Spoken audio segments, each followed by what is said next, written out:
I'd like to introduce you to today's guest speaker, Jennifer Montoya of La Jefa Creations. Welcome to the call, Jennifer. Thank you for having me.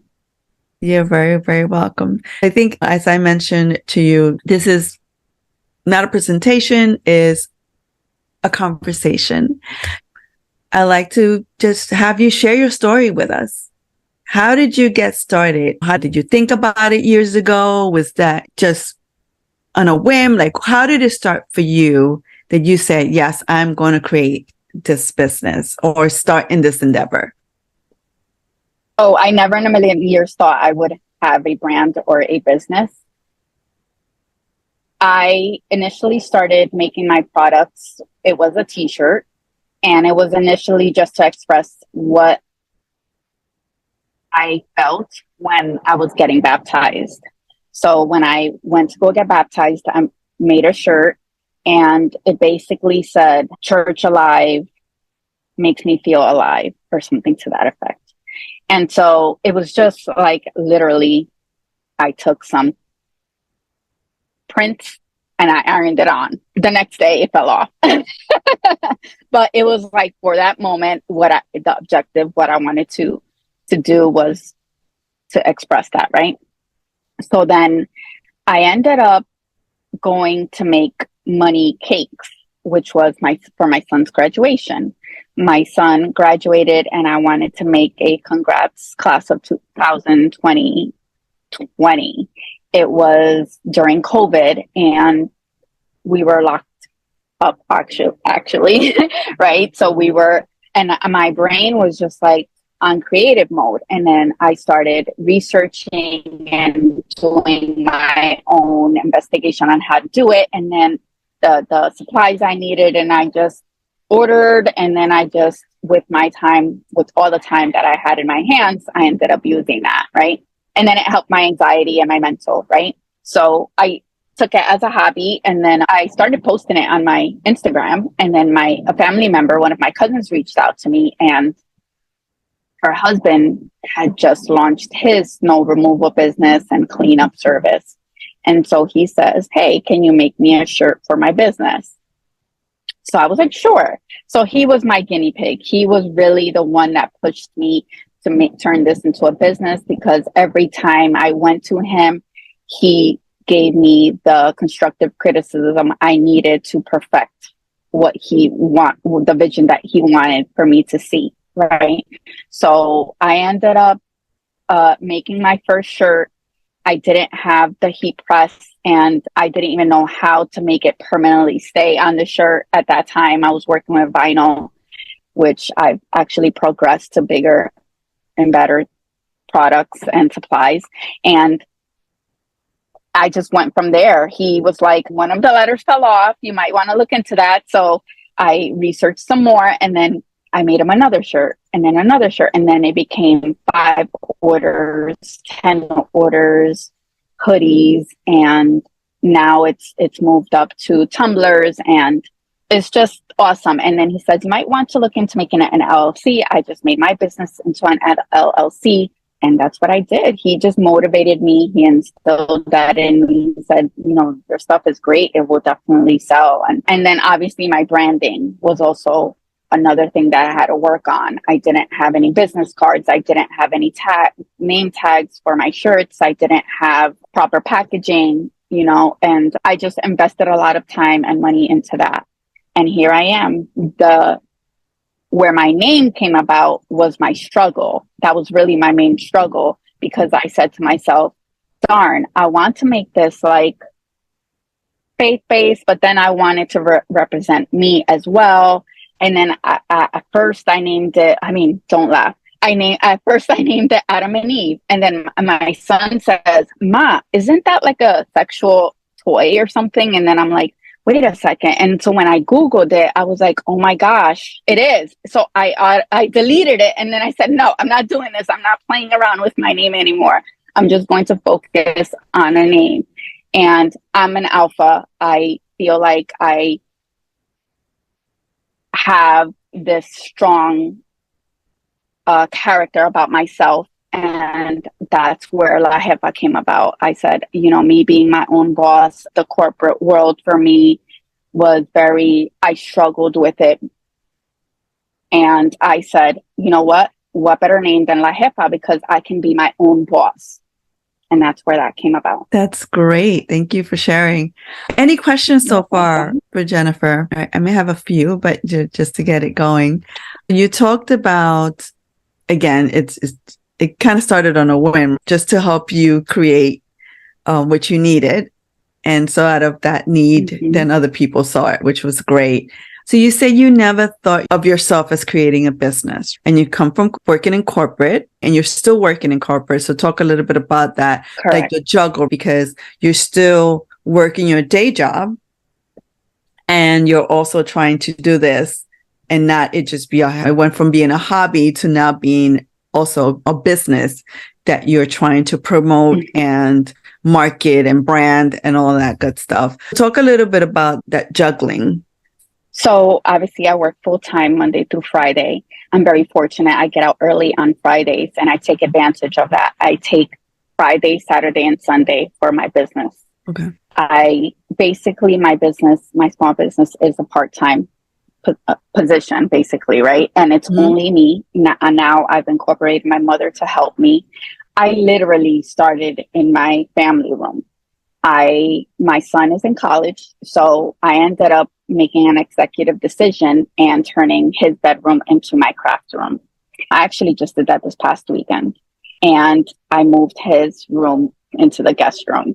So it just ended up becoming much more bigger than what I expected. I literally just started with a heat press, and now I have like so much furniture, so many products, and I make the time. I actually have the time to do it. Even now I have 5 orders to process.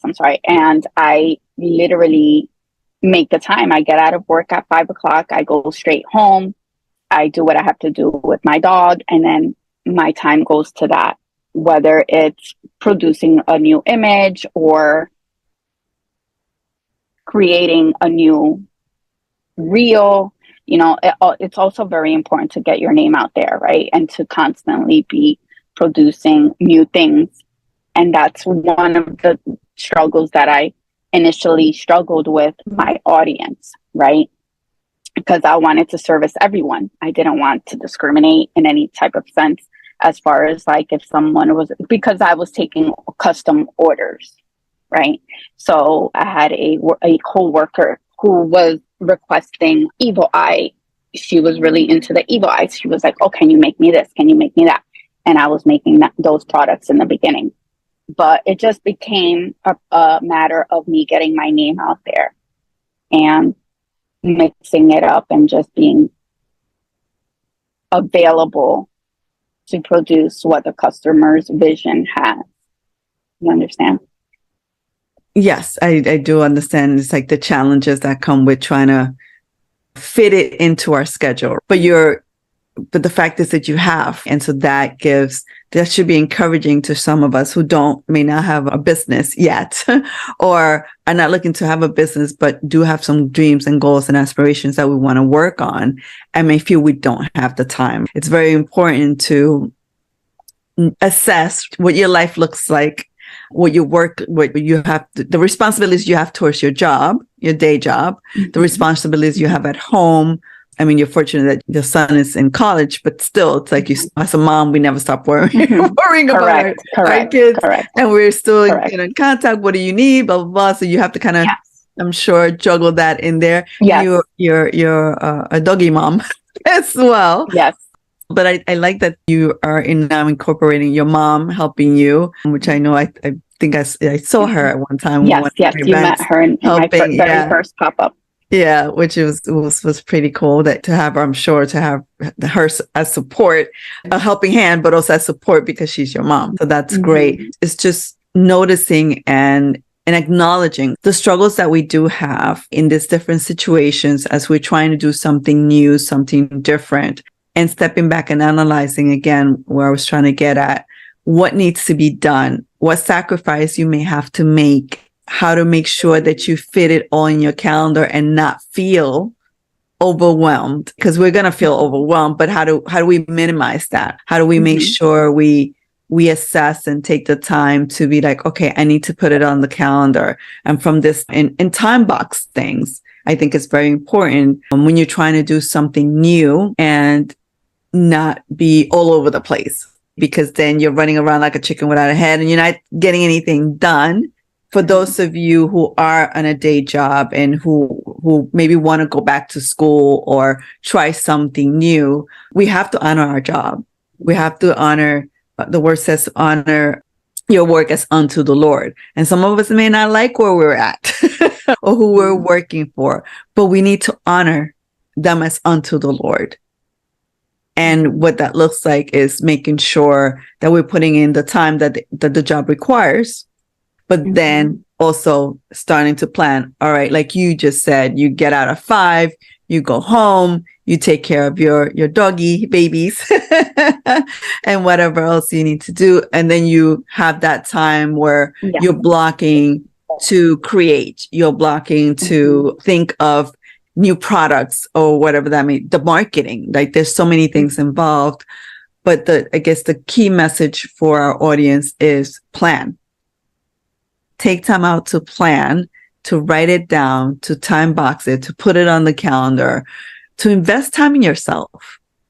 Right? I think you've been fortunate to be able to have someone who was your guinea pig, who says, I need this, and then gave you that constructive criticism that you needed to get better. And that's another thing we all need to share with others that we trust, who can speak into our lives, who can give us the guidance that we need to get better. Because oftentimes when we start something, we're not going to be great at it, right away. It takes work to hone our craft. But make sure that you have people in your life who encourage you, who give you constructive feedback or criticism, however you want to say it. Criticism sounds negative. I'm trying not to use that word, but it's funny enough, in my job, that's what it was called for a long time. And then they switch it to constructive feedback. But we all need that. We all need that to get better. Does anyone have any questions for either one of us, especially Jennifer? I did want to touch. I'm sorry. Was somebody talking? Yeah. Oh, so Lenny, go ahead and ask your question, and then Jennifer, you can continue to interject. I did. Well, maybe I'll come up with a question, but initially I had a comment. So it was great, you starting in this new, venture with no experience, or you're trying to figure everything out, the proper tools to use, what works, what doesn't work, and I think that's like that for every job, that you start new. You had that person who was willing to be that guinea pig, right? To say, hey, this worked, this doesn't work, the letter's falling off, you might want to use something else, it was great that you had that, right? Because in certain industries, you do need, someone, a model or someone you can use to see what does work or what doesn't work, to then put it out there for the public to buy. So it was great that you did have that.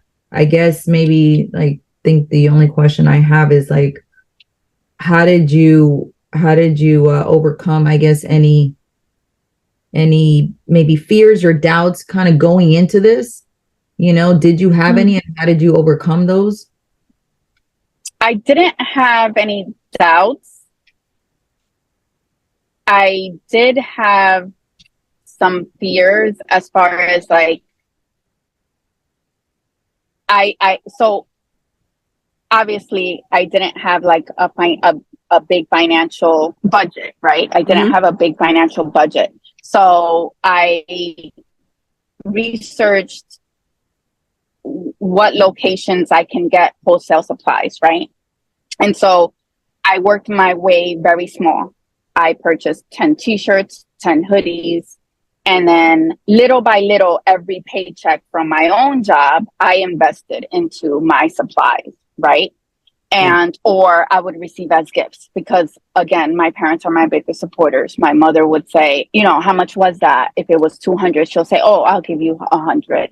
She was just very, very supportive in that sense. And she even purchased a lot of my clothes, to be honest. Like a lot of my hoodies, she'll say, "Oh, how much are you selling this for?" And I'll say 30. And she's like, here's 30. Like she never gave me an issue. Like, and I would just say, no, I just, that's not in me to charge her. Right. But it's like, she was just like, no, take it. Cause I know you spent a lot of money on it, so it was just like that. I ended up fearing that it wouldn't sell, that it would only sell to my family members. For example, my cousin, still till today, her and her husband are my main supporters. My parents are my main supporters. They actually do, like, my father is very involved in soccer and he promotes me.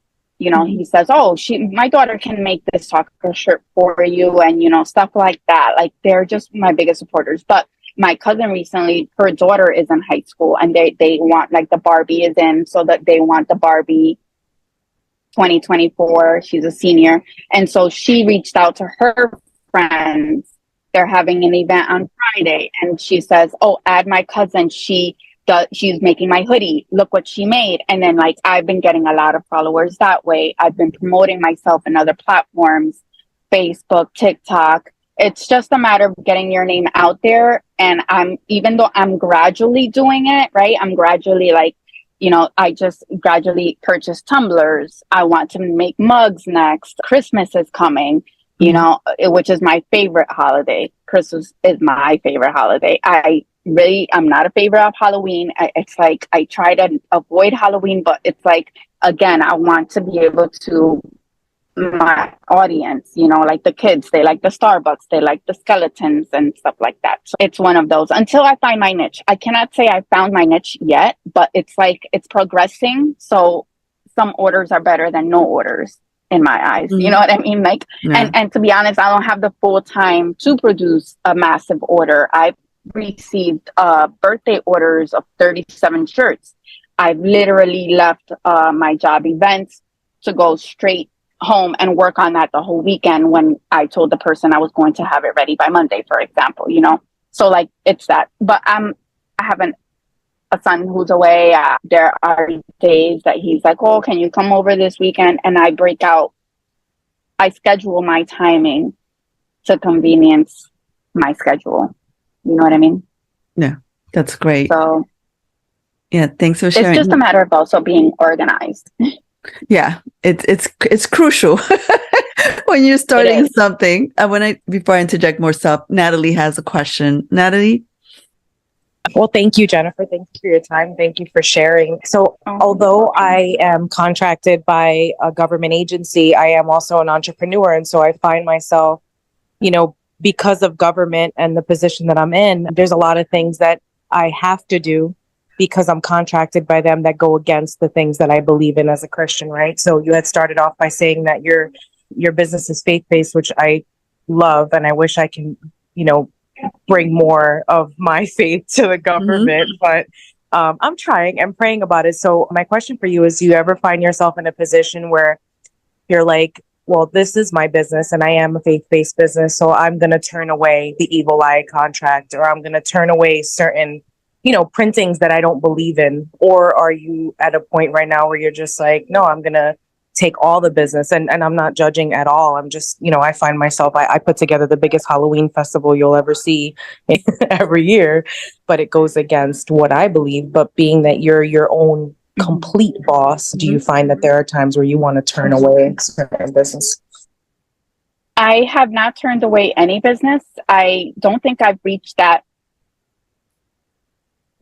phase where I have large enough orders that I can turn down any order.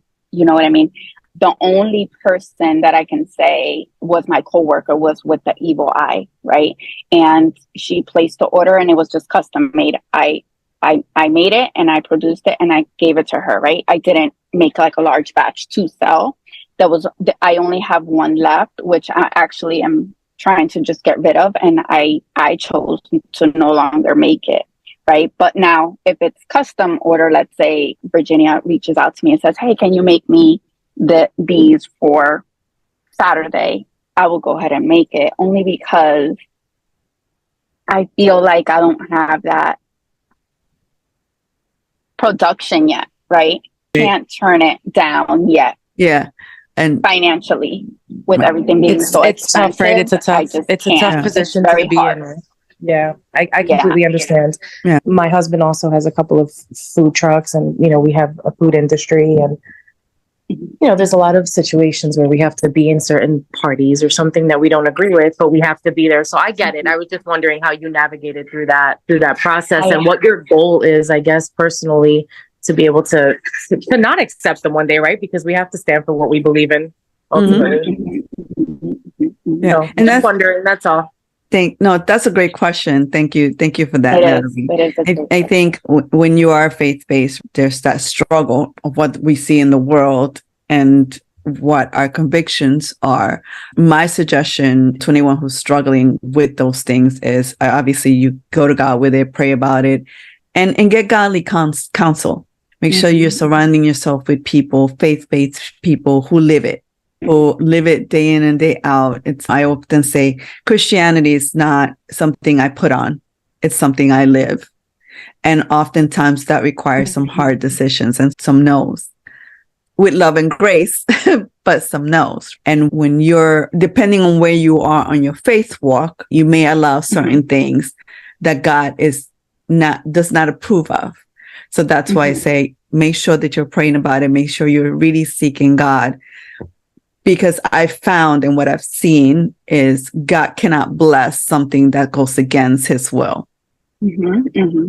So really get the counsel, the coaching, people that are for you and for the things of God to help you along that journey of what being a faith-based business looks like. Make sense? Yes. But thank you for that question, Natalie. That was awesome. Any other questions? I was going to say something and it completely that's right. Yes, slipped my mind. No, it slipped my mind. It literally just came in my brain and left. Like it completely slipped my mind. I was to piggyback on something, but it'll come back to me. No problem. I think sorry, she kind of opened up the door, Miss Natalie, with that question. So I just wanted to make a comment sometimes, and again, it depends on the industry, right?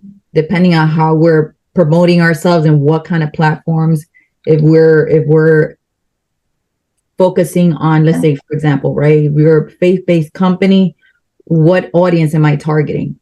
So if you put yourself out there in every different platform, and I see some, on some people's pages, that's the first thing they put. I'm a follower of Jesus Christ, blah, blah, blah. So, that's right there. Yeah. What you're walking into. So if you don't make that known right off the bat, then you're going to be opening the doors to getting any and all kinds of orders from many different people of all different, faiths or whatever. And then it's like, it puts you in a position where you're going to have to constantly make that decision. Am I going to turn this down, or am I going to, walk in what I believe? And you know what I mean? So kind of like from the beginning, who are you targeting? Yeah. And that's crucial. I'm in the John Maxwell certified team, and I've been with them. It's going to be now a year. And I had the same struggle as in my niche. What's my audience? And the marketing people tell you right away, it's like, you need to hone down what your audience is, because then you're going to try to put out a message for everyone, and you're not going to get the business that you think you're going to get because you're trying to market to everyone. And that doesn't work, because I may look at it from let's say when I was in corporate, and you're trying to target me, but you're also trying to target a small business. We're not going to see the same way. If you don't hone down on what your niche is, when it comes to marketing, they drive it down. They tell you, like, you need to, is it women? What kind of women? If just the levels of it, like, it was giving me ashara just thinking about it. But I really had to pray about it. Okay, what is my target audience? What is who am I really trying to affect and market to? It's not to say, and one of my coaches in John Maxwell told me, it's not to say that you won't take that client on the side that's maybe different from your target audience. But when you're targeting, it goes further and it really hits the group that you really want to purchase from you, because they'll keep coming back as opposed to a one-off. Just something to keep in mind, to start really targeting and identifying, first of all, who your target audience is, so that then your marketing and your advertising can really target them and get them to buy from you. And that's where, Yeah, I mean, and honestly, it goes right along with your names, right? Like La Jefa, like you've already declared that you are the boss, the one who makes all the decisions. So I think that if you just decide like who that audience is for your brand specifically, it's just gonna, and if that audience is really, like Christians, right? Or like going against, not for certain things, but for what we believe in, then I think that God will bless that tenfold. Yeah. He has already, actually. I mean, he has from the beginning, but today, actually, funny enough, a coworker placed the order and she says, "Can you make me this?" And she showed me the picture. It's a shirt that she has already, but she wants me to change it to a different color for her. So I come today. She was like, "Oh, can you bring me a large and an extra large to see which fit I like?" And I brought it to her, but the large I brought is one of my Daughter of a King shirt, and she's a Christian. And so she says, "Oh my goodness, I love this one. How much is it?" And she bought it right away. And I was like, "I have more. I have a faith collection. Go to my website." And she was like, "Oh my gosh, I'm totally going to purchase more."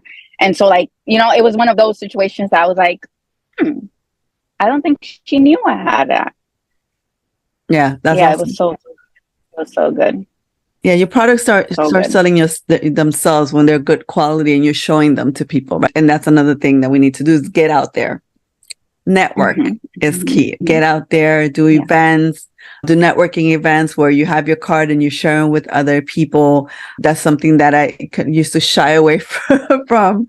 Who would have thought? Like, I love talking to people, but when it was in a big group of 100+ people in a crowd that I didn't know anybody, it just was not my favorite thing to do. But when you're trying to get yourself out there, you have to get uncomfortable. So I was extremely uncomfortable at my very first pop-up. I mean, I went in very comfortable, right, very determined, and very confident, right? And it was actually the one that you went to. Yeah. And this was with the first, like, I've never met the person that was initiating it and running it, right? The event. And so the music that they were playing was just like, it just killed me.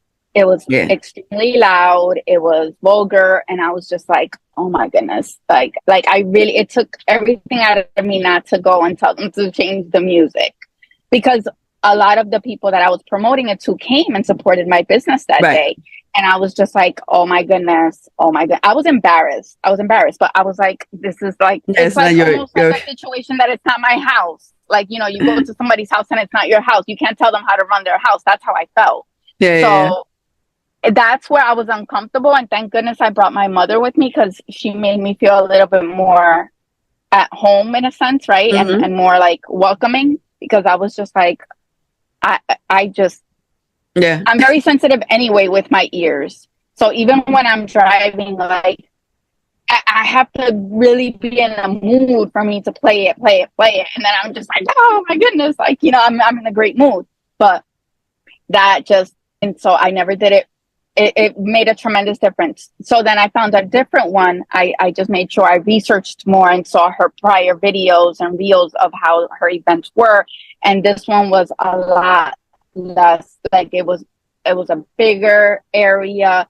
It was classier. It was more of a mature crowd. It was just a 360. So, it's just a matter of trial and error. Like, there was nothing I can do in that situation. I couldn't get up and leave. I had to do what I had to do that day and keep it moving, so it was that. But I say all of that to say that it's just a trial and error, and I'm learning as I go. Mhm. one day I'm sure I won't even be able to, I will have to cap my orders perhaps, Mhm. Yeah. but it's just right now I'm just servicing everyone because I just feel like financially I can't afford to turn down orders. So Makes that's where I'm at. Understood. Understood. And again, it's you, like you said, trial and error. I'd say you're starting, but you've been in for hasn't been a year yet, correct? Yes, it has been a year. So I decided on the the end of 2022 to make it an LLC. It was actually in December, and Okay. January hit, and then I launched my website, and I Okay. just moved up from there. But I did take a 4-month leave. I ended up getting real bad TMJ, and I had real bad mouth lock. So I had to go to physical therapy and seek all these different things. So I ended up putting everything on hold. And then when I came back, I had to regroup myself and say, okay, now I have the time and energy to do it, because it was very painful. I never knew that anyone can actually even suffer from TMJ. And it was just like extremely painful. Like I thought a backache was bad or a headache was bad. That was like, it just affects everything. So I want to say it's like less than a year that I've had my business, but I mean, everything will come into place sooner or later. It already has been gradually. And I was saying this to my cousin the other day. I told her, I said, I'm doing part-time work for part-time time. Like I can't do this full time. Yeah. Yet. Yes. So, and I love my job. It's just a matter of making the time to be able to produce, whether it means like getting everyone involved, like if it means to get my mother or my cousins and bring the whole family to help me place and process orders, then that's what I'm going to do. But I'm not at that level yet, But you started and you're doing a lot, which is great, and you're doing it part-time, which I suggest to everyone to have enough money in the bank first. Start it on the side, like a side hustle, till you learn what you need to learn. As you're growing, you'll continue. And it takes from about 5 years really to have your business really established. And this is research and everything like that. I mean, with online, there may be some that don't fit that mold that have kind of gone viral. But that's not the norm. Continue to press on in getting the guidance that you need, the wisdom that you need. And again, with the trial and error with the products, and they'll start speaking for themselves, which they have been. I know I have one. Natalie has a question. Go ahead, Natalie. Yes. So our Church Alive has actually a lot of, a lot of different groups with a lot of different printing needs, and we all look to support each other. And also on the Resilient Woman section of our website, if you want to just send it in, you can put the name of your business there as one of the, available women-owned businesses in Church Alive. I think that's a great place also for us to be able to like I just ordered shirts for my girls from Amazon. I would love to support, your business and order my shirts from you. So it's very nice to meet you. I think I follow you on Instagram, but I don't know how I follow you, but I do. Yes. Yeah. I'm like, it's probably through the circle. Yeah, I don't know how that happened. But it's really good to finally meet you and hear about what you do. I'd love to support in any way that I can. That's Thank awesome. you. I appreciate you. Thanks for that, Natalie. Yeah. Any other question, comment, even if it's just feedback for us to learn from, feel free to come off mute and share. This call is about learning from each other. So, and if not, I have a question. Are there any specific tools that you use? I know you use Instagram. Is there anything else that you found helpful that you may want to share with us? My main one is Instagram. I just started using TikTok and Facebook. Facebook I steered away from ever since Instagram came.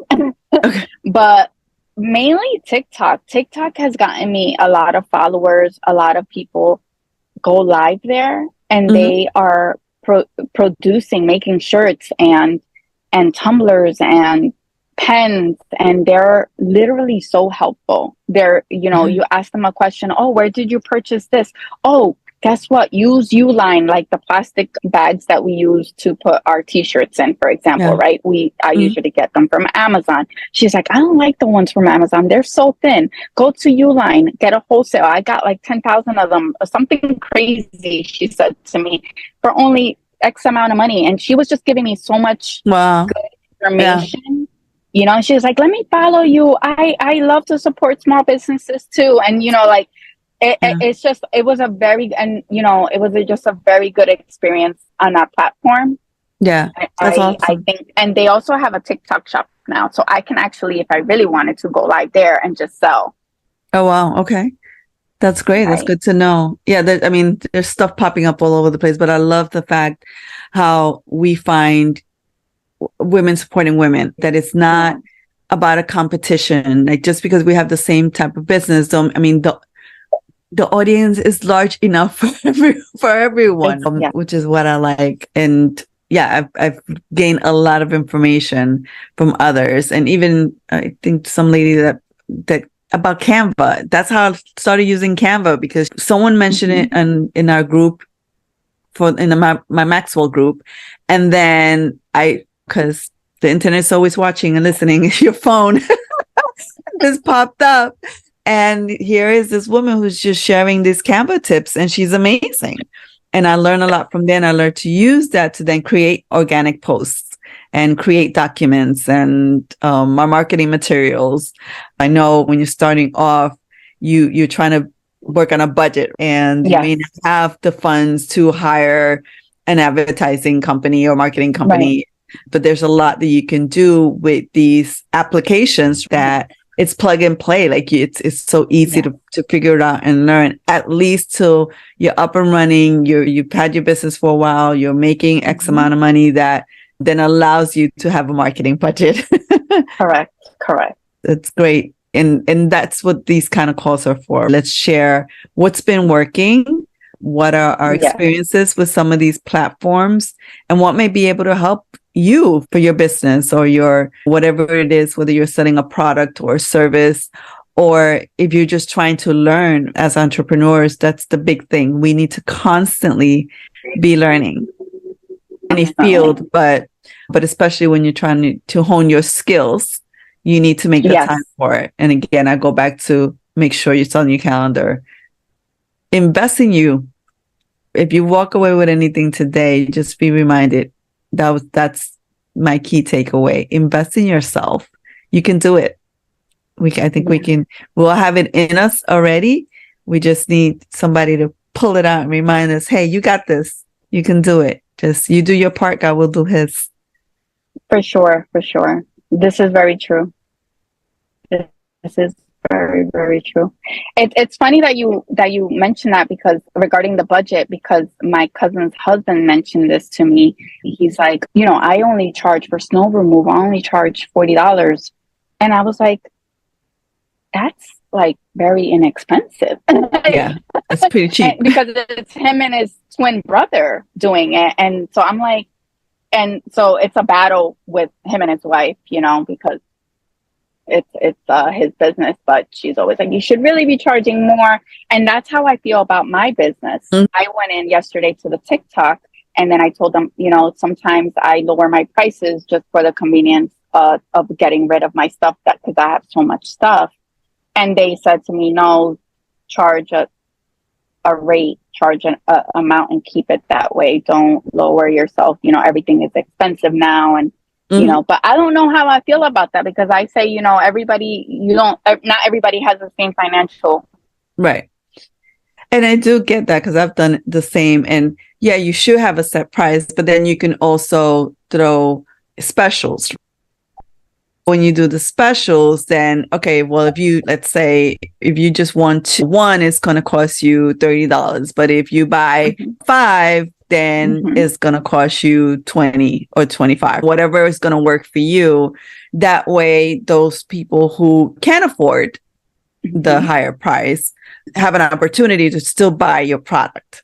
I think there's ways that we can go about it, but always I was reminded recently, it's like, you need to know your value, what you bring into the table. You're not just getting that they're not just paying for this product, they're paying for your expertise, for your experience, that it's a good quality product that's going to last them longer than a $10 shirt they may get from Amazon that once they wash it is going to shrink. That's just an example. There's different ways to look at it, but know your value and be fair. Because I've seen some stuff out there that's like, wait, what, you want how much for that? Like, really? No. We're to be fair, but also know what you bring to the table, know your value, and then price your items accordingly. And if it's not for them, it's not for them. But you need to stay true to yourself. That makes sense? Yes. My father tells me all the time, he goes, date valor de tus cosas, no lo des barato, no lo des barato. Nada está barato. Nada. He's just very old school that way. Yeah. But I do because I've done it in, I've done raffle discounts, like, because once I speak to, like, for me, it's different. It's a little bit different because there's service, but even if it's a product, you still want to provide that extra hook for people to just come to you. And I've given at a discount depending on single parents. For me, single parents, like, I know what that feels like. When I did an event in church, I'm like, anybody that wanted to take the offering, I gave them a 25% discount. If I'm doing a call, they may get, and they chime in after the call and they want the service, then because they're doing it right then and there, hey, maybe a 15% discount to the general public. But there's ways to go about it so that you feel like you are also giving back to those people who cannot afford it. And I've done pro bono work as well. I just did a talk where I didn't charge them, and people were like, well, what do you mean you're not going to charge? I'm like, because they're a nonprofit. And they haven't been, it's not like they got money just rolling in, and I knew that, but we also have to get back of what God has given us. And as long as you're doing those things and feeling good about it, God will provide and the doors will open, the right doors will open for you. So I think we have 3 minutes left. Any last questions before we wrap it up, or last words from you, Jennifer? I can ask you a question. You can close with that. Okay. What advice would you give us to those of us who may want to step into the unknown and do something different? I think you should do it. I'm in my 40s and I feel like I'm just able to live and experiment, right? I just started traveling a couple years ago by myself, and it's the best self-love that I've ever given myself. So like, I like experimenting and trying new things. And if it's in your heart and it's something that's put in your head, it was like a motivational thing that I was listening to from Steve Harvey. And Steve Harvey says that if it's put in your head, for a reason, it's given to you, it's being told to you for a reason, not to anyone else, right? So like, for example, I go to my mother and say, Ma, I want to open up my t-shirt business. Ay, no. ¿Pa qué? ¿Vas a gastar dinero? Right? But that wasn't given. She doesn't see that vision. I saw the vision, right, and I want to try and do it and pursue it, right? And I mean, if it doesn't work, it doesn't work, right? Yeah, but at least you tried. At least you tried. So like, I don't want to live my life with that regret of not trying. I've done it already with numerous things and situations. Right. And I'm just at the age where my son is grown, he's 21, and I'm able to have more ample time and energy, right? Versus if I had a 2-year-old where I had to be chasing around him and constantly be on top of him. And, it's just so different. Yeah. The way my lifestyle is now compared to many years ago. So I say all of that to say that I think they should just pursue it. There's a reason why it was shown to you, and just go for it. And then you can say, hey, you know what? It didn't work out. I'll try this, because something is going to lead to that. Yeah. A lot of times that's the way it works. Like the money cake I made for my son led to me being inspired to do more stuff. And it actually becomes some sort of addiction in a sense, or a hobby. I don't want to say addiction, but I'm saying like, it becomes like passion, a passion. Let's say that. Yes, a passion. It's really what it is. It's really what it is. Yeah. All right. Well, thank you so much for your thoughts, your sharing with us your story, Jennifer, and follow her at La Jefa Creations on Instagram. And ladies, thank you for joining. Have an amazing rest of your week. And don't forget, you got this. Do your part. God will do his. See you on the next call. Bye, ladies.